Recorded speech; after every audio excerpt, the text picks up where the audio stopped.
Talking Birds. Made possible by the generous support of the Birdwatchers General Store, Orleans, Cape Cod. Birdwatchersgeneralstore.com. By Vortex Optics. With the VIP warranty, their unlimited lifetime promise to keep you and your optic covered. Learn more at vortexoptics.com. And Buteo Books, an independent, family-owned bookstore carrying one of the largest selections of birding books in the world. ButeoBooks.com. Good morning. Welcome to our show, number 871. Today's a day for kings. King eiders and king parrots, to be specific, as we'll learn very shortly. Meanwhile, shall we start counting here? 1, 2, 3. Someone counting in German there. And the point, well, just that Germany is one of the more than 100 countries taking part in this year's Great Backyard Bird Count, happening from February 18th through the 21st. It's a worldwide citizen science project in which we can all count birds in our backyards and submit our results to assist the Cornell Lab of Ornithology's bird population research. It's an important project and fun to do and doesn't require much time. To find out more, just visit birdcount.org. 1, 2, That's birdcount.org. 4, 5. Well, we're big around here on the idea of picking up litter while birding. We call it plurting. And our Proud Plurter program recognizes listeners who are plurting and aims to recruit folks who'd like to start. And our latest Proud Plurter is Donna Medeiros, along with her husband Dwight from Charlestown, Rhode Island. Donna says she's hoping that her action will encourage other folks to do the same, and she adds, "We feel it's important to be silent stewards of our land. Picking up trash on our surrounding streets is also part of this." Well said, Donna, and your Proud Plurter Iron-On badge is on its way. Find out more about plurting, just go to talkingbirds.com/plurting. So that's spelled like birding with a PL instead of a B on the front. Well, our traveling team member Freya McGregor is checking in from yet another Australian avian outing where she's been getting up close to some really beautiful birds. Hi everybody, it's Freya McGregor here. If you can hear that crunching in the background, that's 2 king parrots I'm standing right next to eating some sunflower seeds. They're such beautiful birds. The male is bright red on the head and breast and green on the back and wings, and the female's the opposite. She's green on the head and wings and breast and red on the belly. And they would really like some more sunflower seeds. I'm in the Dandenong Ranges, which is just next to Melbourne. And Australia is known as the land of parrots. We have heaps of different parrot species. There's crimson rosellas up here, which are deep red and blue. And there's sulphur-crested cockatoos, which are white with a yellow crest. And yellow-tailed black cockatoos.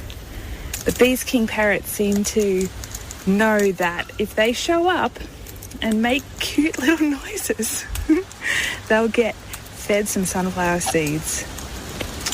Oh, so lovely. Okay, bye. Bye, Freya. Next stop for Freya is the San Diego Birding Festival. She'll be wearing her Birdability hat there and presenting a workshop along with Birdability founder Virginia Rose called A Good Idea, Putting the Access in Inclusion, Diversity and Equity in Birding. And Freya and Virginia will give the Saturday evening keynote address at the San Diego Festival entitled Birding is for Everybody. As many Talking Birds listeners know, Freya is the coordinator for Birdability, a wonderful organization that works to ensure that the birding community and the outdoors are welcoming and inclusive and safe and accessible for everybody. The San Diego Birding Festival, mostly live and in person, by the way, runs from Wednesday, February 16th to Sunday, the 20th.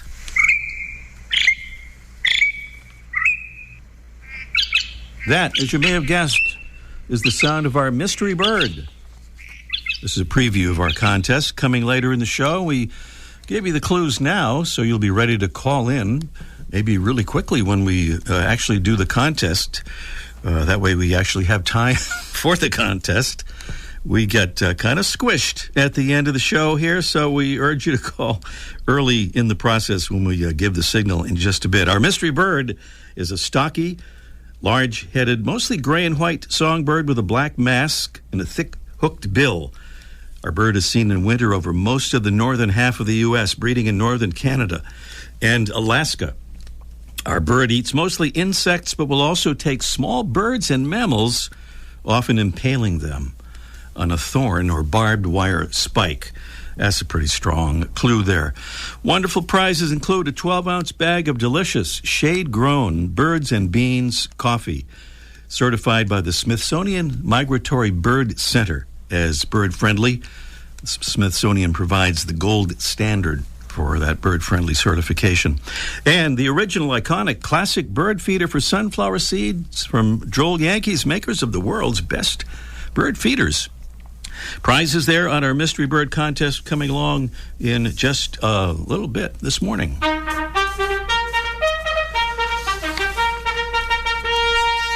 A salute to more Talkin' Birds ambassadors, including a couple from New England here this morning. Tim Langevin from Hadley, Massachusetts. Tim listens on Mondays and says it makes my Monday blues go away.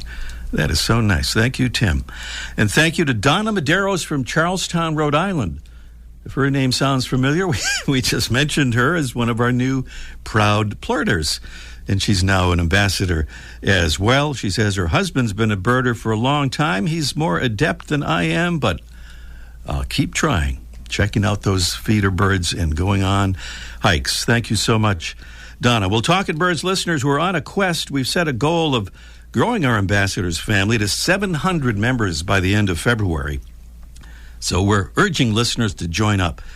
Let us send you a little batch of info cards you can hand out to fellow bird lovers or potential bird lovers, nature lovers at your convenience. Here's an update. As of February 13th, we need just 15 more listeners to join the Ambassadors family for us to reach the goal. You can sign up via the Get Involved tab right at the top of the homepage at talkinbirds.com. That's Talkin' Birds with no G. Still to come today, we'll talk with the director of an exciting and important new movie about bird migration and the North American prairie grasslands called Wings Over Water. Andrew Young will join us this morning. And we'll catch up with Mike O'Connor. It's an almost live from the archive installment of Let's Ask Mike with some timeless advice on how to get nest boxes ready for spring and how to keep squirrels from destroying them. And up next, this morning's other king is our featured feathered friend, presented by Birdwatching Magazine. For more than a quarter century, Birdwatching has been North America's premier magazine about wild birds and birding. Among four waterfowl relatives, one is spectacled, one is stellar, with an ER, like the now famous wandering sea eagle, one is common, and one, today's featured feathered friend, is a king. It's Somateria spectabilis, the king eider. And regal he is. The male sports bold black and white body plumage, a light blue crown and nape, a greenish face, and a bright orange bill topped by an enormous orange knob outlined in black, and standing in stark contrast to the female, which is mostly brown with black barring. The king eider breeds in extreme northern Canada and on Alaska's North Slope, and winters as far south as southern New England on the Atlantic coast and along the southern parts of Alaska in the west. We're listening to the soft, almost dove-like sounds of a male king eider, along with some vocalizations by a female. The king eider is a majestic diver, often descending more than 80 feet from the water's surface to the seabed in search of the crustaceans, plant matter, and insect larvae on which it feeds. In addition to its prowess as a diver, the king eider has at least one other claim to fame. It has a pub named after it. You'll find the King Eider's Pub up there, down east in Damariscotta, Maine. Try the lobster. Somateria spectabilis, the king eider. Today's Talking Birds featured feathered friend. Welcome again to our show, number 871. A reminder about that website that we like to do. It's talkingbirds.com with no G in talking. Andrew Young is an Academy Award nominated, Emmy Award winning director, producer, and director of photography. He's drawn to stories where the lives of humans intersect with nature. And he's the co-founder of Archipelago Films and Arise Media, a nonprofit dedicated to creating media about the most urgent social and environmental challenges of our time. He's directed and filmed both documentaries and fiction work with HBO, Cinemax, National Geographic, the BBC, and PBS. With a master's degree from Yale University in physical anthropology, he has extensive experience in science and animal behavior, and he's the director, producer, and cinematographer for a remarkable new film about the epic journeys of three amazing bird families called Wings Over Water. And he joins us now to talk about that film. Good morning, Andrew. Good morning, Ray. It's wonderful to have you and to see your film, which I have, and it's just terrific. And I want to ask you how you came to make this film, and what would you like the main takeaway to be for your viewers? Well, thank you. And thank you for having me here on this beautiful snowy morning. You know, as you had mentioned, my partner and I specialize on making films that reveal our connection to nature. I think, you know, so many of us living today feel like we've lost something, and it's that connection to nature. And that's what brought us to Wings Over Water. We had made a 3D IMAX film called Backyard Wilderness, which was about the hidden world of nature in our backyard, inspired by our own two screen-obsessed children who didn't go outdoors the way we used to. And we made a film about it, and it turned out great, and we won all the top awards. And following that, a producer at IMAX reached out to us about a new subject that they had been approached about, which was telling the story of the Great Prairie Wetlands. And this was a region that I hadn't really heard of or wasn't aware of in any deep kind of way. But they approached us about it, and we realized that, you know, the goal of Backyard Wilderness was making people connected to the nature immediately around them. And Wings Over Water for us was really about trying to connect people to the greater ecosystem of North America, which is really stitched together on the wings of migratory birds. And what a place it is. It's pointed out here, as we know, 3 billion fewer birds in North America than 50 years ago. And something that I wasn't aware of, certainly, that the majority of these birds actually breed in the prairie wetlands. I was astounded to learn that, just how vital this ecosystem was, and I knew so little about it. And in fact, the first time I went out to this region, which really kind of encompasses North Dakota, South Dakota, part of Minnesota, part of Iowa, part of Montana, and then up into Saskatchewan and Manitoba. It's a huge area, bigger than the size of Texas. That I had heard almost nothing about, and let alone its importance. And when you go there, all you really see is farmland. It's so hard to actually see this ecosystem. But once you get up in the air, you start to realize that, you on the ground, you see a pond here and a pond there.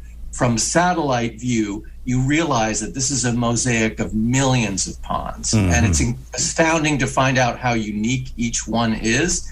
And what a treasure trove this is for migratory birds. Marshall Johnson from National Audubon is prominently featured in the film, and he says something that really kind of wraps it up in terms of how important this place is. He says, birds are the voice of the prairie in so many ways, and to know that birds that have filled our lives with song are now calling out to us with their silence. Yeah, Marshall is an amazing individual, and he's one of the storytellers in Wings Over Water, which both, as you mentioned, tells the story of these three incredible birds that have this epic journey to the prairie wetlands to breed, but it also tells of the threats to the area, but more importantly, some of the heroes of the prairie wetlands that are doing incredible things to save this habitat. Indeed. By the way, so many bird species are featured in the film, but You focus on 3, sandhill crane, yellow warbler, and mallard. Why those 3? Well, the sandhill crane was the first one that we chose, and I think it's just because we were so completely captivated by them. They're incredible creatures. They have almost a prehistoric aura to them. They're big, very impressive when they're gathered in large numbers. So that was kind of a given for us. The other birds were a little harder to choose. We wanted to choose something really common that everybody had seen, and so that we could take that familiarity but connect it to a life, a natural history that people were largely unaware of. And so the mallard duck seemed like a no-brainer for that. You know, they range all over the place, but about half of them end up in the prairie wetlands to raise their young. So we thought that would be a familiar point of departure for a lot of people. And then, trying to find a contrasting bird to those two, the yellow warbler seemed perfect. You know, a small perching bird that has, of the 3, really the most epic migration, having to cross the Gulf of Mexico. And in our story, he comes across as just an incredible little can-do hero, the little bird that could. I like to think of the yellow warbler. They're so amazing what they're capable of. Can you share a couple of technical secrets with us about how those cinematography is so amazing? How did you get some of these shots? Sure. Yeah. The IMAX format is incredible because, first of all, you're putting people in front of a screen that's 6 stories tall. Your peripheral vision is surrounded. It's in 3D. Doing that format justice is a huge challenge, and it requires getting the camera very close, which is often quite hard to do with wild birds. Remote control cameras were hugely important to us. You know, in order to film a mallard hen with her ducklings hatching in the middle of a prairie, we had to have a completely remote control setup that we could put in place and operate from a blind a good distance away. We actually worked with some bird ambassadors. We like to think of them as ambassadors. We worked with a wonderful organization in North Carolina called the Sylvan Heights Bird Park that breeds endangered waterfowl. And they have cranes and they have mallards and all kinds of other waterfowl. And through their expertise, we were able to actually get rehab rescue birds that were non-releasable, needed human care, but were perfectly good actors. And we imprinted them to actually follow me. And I could drive in a boat or a pickup truck, or even a small ultralight, and these birds would follow me. And that was the key to our getting some incredible shots that sort of revealed the story of their incredible journeys. So it was a variety of techniques. You know, the little warbler, we flew in a wind tunnel used at a research facility that studies bird flight. So it was kind of combining science with the latest of Hollywood image making to really put the audience right next to the birds on this journey and give them that experience. Just amazing. We're just about out of time, but tell us, Andrew, where can folks see the film and when?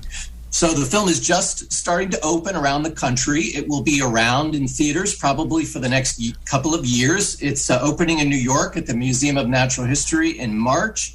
It's currently in Denver and St. Louis and a couple of theaters in Texas, and there will be more all the time. I urge people to go to wingsoverwaterfilm.com to find out when it's going to be opening in a theater near you. All right. Andrew Young is the director, cinematographer, producer, Wings Over Water. Again, that address he just mentioned, wingsoverwaterfilm.com. Andrew, thank you so much. Good luck. And we invite you to come back to talk about your next film sometime soon about mountain gorillas. Can't wait to do that, Ray. Thank you so much. Andrew Young here on Talking Birds. Up next, our mystery bird contest in just 1 minute. The flutter of a tail feather, the flash of a wing bar in mid-flight. You don't always have a lot of time to identify a bird in nature, let alone to appreciate its beauty. But with Vortex Optics, you'll have the power to bring every wild moment closer. When you choose Vortex, you're choosing to have a partner in the field as passionate about nature as you are. Whether you're spotting old friends on the backyard feeder or packing for a once-in-a-lifetime trip to add a few species to your life list, Vortex offers a full range of optics and optics accessories for every birder and every budget. And whether the birds are taking you to another state or another country, you're always covered by the Vortex VIP warranty, an unlimited lifetime promise to keep you and your optic covered. If you'd like to learn more, or if you need help choosing your next optic, give Vortex a call at 1-800-4VORTEX or visit vortexoptics.com. There's our mystery bird. This is the contest. We invite you to call us right now if you can. This is the time before we run out of time. 781-837-4900 is the number to call. Beautiful prizes from Droll Yankees and Birds and Beans Coffee. And if we have time, a bonus prize maybe from Wisdom Supply, all in our Mystery Bird contest. It's a stocky, large-headed, mostly gray and white songbird with a black mask and a thick hooked bill. Our bird is seen in winter over most of the northern half of the U.S., breeding in northern Canada and Alaska. And this is a big clue that kind of may give it away, sort of. Our mystery bird eats mostly insects, but will also take small birds and mammals, often impaling them on a thorn or barbed wire spike. That's what it's kind of famous for there. What's that bird? 781-837-4900 is the number to call. 781-837-4900. Meanwhile, it's middle of February, but we're thinking about spring, aren't we? And maybe spring nest boxes. Mike O'Connor has some advice about that. It's Let's Ask Mike in just 1 minute. Buteo Books carries one of the largest selections of birding books in the world. New, used, and rare books covering everything from backyard birding to general ornithology, from field guides to photography skills, biography, fiction, and humor. You'll find it all, along with the knowledgeable customer service you've been looking for, in one convenient place. ButeoBooks.com. B-U-T-E-O. ButeoBooks.com. My name is Laura Jimenez, and I'm calling from Carpinteria, California. I became a Talkin' Birds ambassador because I realized I already was being an ambassador, and getting the cards was a great supplement to telling people about the show. I would encourage all listeners to become Talkin' Birds ambassadors to get the word out about the show and the importance of being aware of our impact on the environment and the wonder of the birds around us. Talkin' Birds listeners, we hope you'll join our ambassadors family at talkinbirds.com. Join today, and thanks. Down to beautiful Cape Cod and the famous Birdwatchers General Store as we're about to hook up here with Talkin' Birds resident backyard handyman, Mike O'Connor, fixing those nest boxes. Those are the ones that squirrels can chew, generally speaking. Sounds like a PBS show, doesn't it? The Squirrel Handyman. Yeah, right now it's February, and it's unseasonably mild around in my part of the world, and maybe in a lot of parts of the country, unfortunately, although we got a kind of mixed messages, right? We appreciate the milder weather, but we know it's not necessarily the best thing. But a lot of my customers are coming in because they're checking out their birdhouses for the spring, because the birds start looking into them in another few weeks. In the middle of March, they get pretty active. And they find they've been chewed, the entrance hole has been chewed over the winter. And oftentimes it's squirrels, sometimes it's other woodpeckers trying to make the hole larger, either to roost in there or to nest in there, not with the woodpeckers, but with the squirrels. And so they want to replace the house, and I give them an option where you could just, if the damage isn't too bad, a lot of companies sell these wooden predator guards, which is basically a wooden block, like a piece of Texas toast with a hole drilled into it, and you can just screw that on the outside. Now, the idea of a predator guard is it's a thick piece of wood to make the hole deeper, so if a predator, namely a raccoon, reaches in, it makes it more difficult to reach into the birdhouse. And if you can see my hand, Ray, I'm moving it in the direction. Can you see what I'm doing? Just barely make it out there. Okay. So the raccoon reaches his paw through the hole and tries to get the baby birds. These predator guards thicken up the hole, and so they can't, in theory, at least they help prevent them from reaching in. The Predator Guard also is since it's a big piece of wood and screws on, it'll cover up a lot of the damage that the squirrel and or woodpecker has done. So instead of buying a new box, you can just add one of these. Then you can add a little metal portal, a little metal ring, a little metal plate, screw that on the outside of the whole thing. And that keeps the next time around from the squirrels from chewing the hole larger. They'll actually come in, and so you get a thick piece of wood covering up the damage, and those are cheap. You can get, or you can make your own. It's just a little block of wood, drill a hole in it, and you can make your own. And then add this little metal portal. We call them squirrel tooth benders. Ouch. Because the squirrels bend their teeth when they're trying to chew them. And you can get those at a lot of the birding places, and that will prevent that. So my advice is repair your birdhouse, put the metal plate on it, and everybody will be happy. All right. Thank you, Mr. Handyman. That's some good stuff. That's right. I got to go pack up my tools now and get ready for work. All right. Talk to you next week, Mike.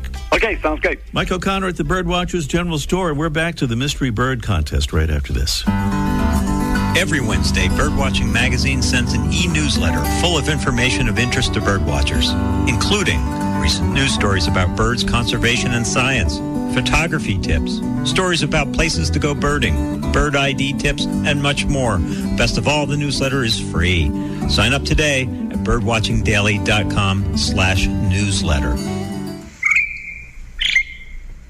There it is again, our mystery bird, a stocky, large-headed, mostly gray and white songbird with a black mask and a thick, hooked bill. That's kind of unusual for a songbird, and this is a very unusual songbird.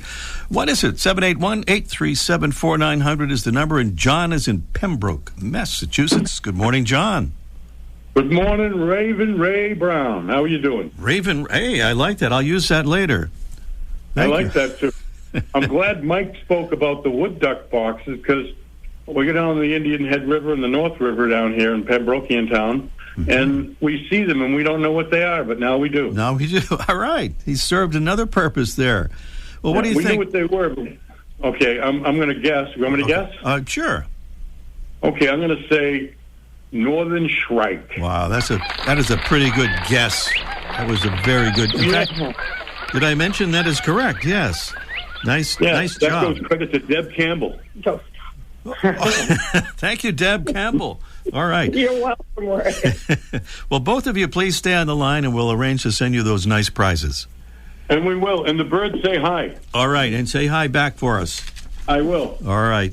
That's our mystery bird contest. Northern shrike was the correct answer, and guess what? We're just about almost out of time. We do have time to invite you to take another step to become involved with our show, and that's by joining the Talkin' Birds flock. This really is a way to get connected with other listeners of the show more than the show itself. We have something like, what do we have? I forgot now, 350-some members of our flock. So it's a cool way to share ideas and thoughts and pictures and videos all about birds and nature with other Talkin' Birds listeners. It's a Facebook group, so you can find it at facebook.com/Talkin' Birds flock. So next week on our show, conservation biologist, wildlife researcher, and author Dr. J. Chris Haney will be here to talk about whether it might just be possible that the ivory-billed woodpecker is not extinct. He's a fascinating guy, and he has an amazing book, too, called Woody's Last Laugh, all about his thoughts regarding the ivory-billed woodpecker.